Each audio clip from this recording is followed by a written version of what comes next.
BJP के पूर्व सांसद बृजभूषण शरण सिंह वायु प्रदूषण के मामले पर समाजवादी पार्टी के सांसद आर.के. चौधरी पर जमकर बरसे। दरअसल आर.के. चौधरी ने कहा था कि शवदाह और होलिका दहन से वायु प्रदूषण होता है, जिस पर बृजभूषण सिंह ने कहा कि देश में करोड़ों गरीब लोग आज भी लकड़ी जलाकर खाना बनाते हैं, ठंड से बचने के लिए अलाव जलाते हैं, जिससे वायु प्रदूषण होता है। लेकिन आर.के. चौधरी को ये सब नहीं दिखता, उन्हें सिर्फ शवदाह का धुआं नजर आता है।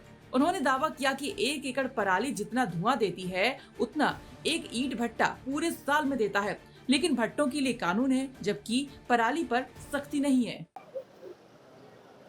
देखिए, वायु प्रदूषण तो जो हम गरीब लोग जाड़ा में जो काटते हैं, गरीब लोग जब जाड़ा पड़ता है, जिनके घर में हीटर नहीं है, तो वो लोग कोई पत्ती जलाता है, कोई लकड़ी जलाता है, उससे भी वायु प्रदूषण होता है। जो गरीब आदमी जिसके घर में गैस नहीं है, खाना बनाता है, तो उससे भी वायु प्रदूषण होता है। और आर.के. चौधरी साहब को शवदाह का प्रदूषण तो दिखाई पड़ता है, लेकिन इतनी बड़े पैमाने पर खेतों में पराली जलाई जा रही है और सारी की सारी जिम्मेदारी जिला कलेक्टर की है। मैं हेलीकॉप्टर से चलता हूं,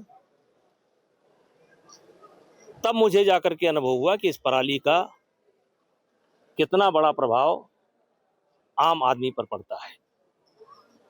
लगभग 1000 फुट के ऊपर लगभग 500 फुट 1000 फुट तक एक लेयर बनी हुई है जो पराली से है, और जो मानव निर्मित है, हमारे द्वारा की गई है, किसानों के द्वारा की गई है।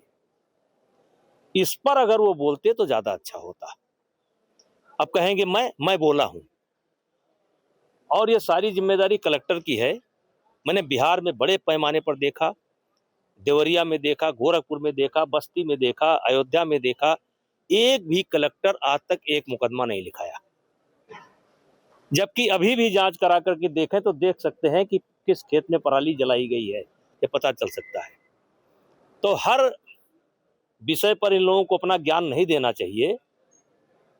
ये वही लोग हैं जो राम को काल्पनिक बताते हैं, ये वही लोग हैं जो राम मंदिर का विरोध कर रहे थे, ये वही लोग हैं जो राम सेतु को काल्पनिक बताते हैं।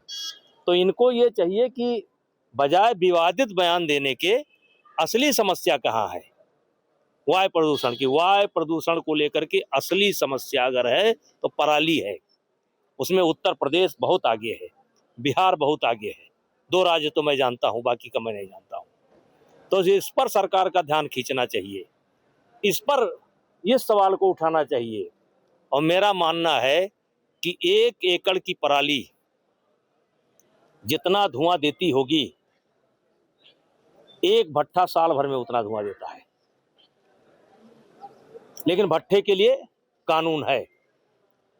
गाड़ियां बेचने के लिए ये जो गाड़ियों पर लगाया जाता है ना, ये गाड़ी 15 साल की गाड़ी बैन कर दो, 10 साल की गाड़ी बैन कर दो, ये उद्योगपतियों का खेल है,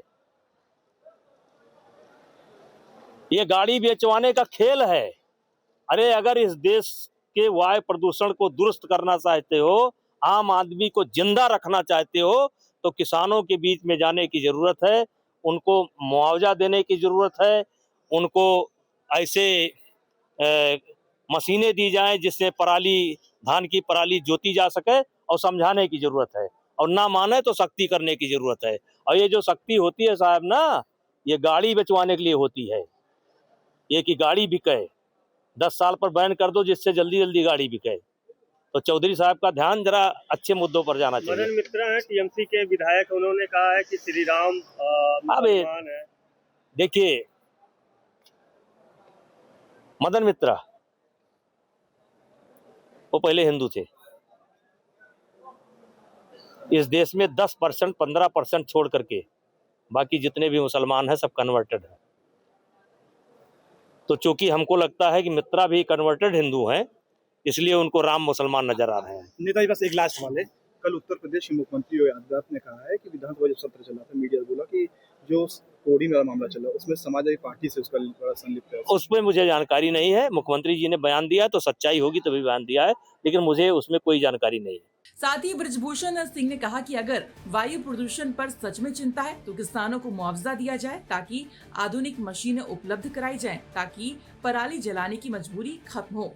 वाहनों पर प्रतिबंध को लेकर भी उन्होंने सवाल उठाए और कहा कि 10 से 15 साल पुराने वाहनों पर बैन लगाना दरअसल उद्योगपतियों का खेल है ताकि नई गाड़ियां बिकें। अगर आम आदमी को जिंदा रखना है और प्रदूषण कम करना है तो नीति किसानों के इर्द गिर्द बननी चाहिए, न कि केवल गाड़ियों पर रोक लगाकर। अयोध्या से मयंक शुक्ला की रिपोर्ट।